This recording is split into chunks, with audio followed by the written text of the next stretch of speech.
Thanks for watching. We're gonna program your garage door opener to your BMW. This works on any BMW. And a lot of people don't explain this good, so it drove me crazy looking at YouTube videos for about 2 hours and getting nowhere. Anyways, we're gonna solve that problem right now. First, what you're gonna do when you're near your house, you don't really have to be near your house, but I'm gonna show you guys that it works that way. First, what you're gonna do is hit the button. Car must be on. That was the biggest thing that they did not explain. And there's one more thing other people didn't explain on YouTube, but I'm explaining it now.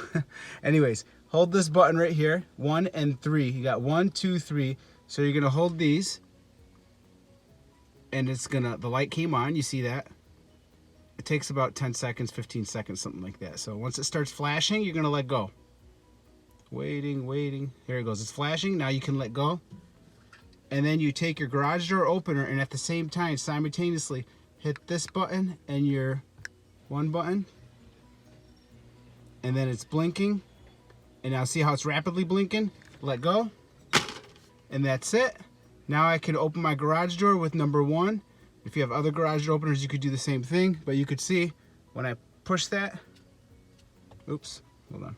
Push that, and the garage door opener opens the garage.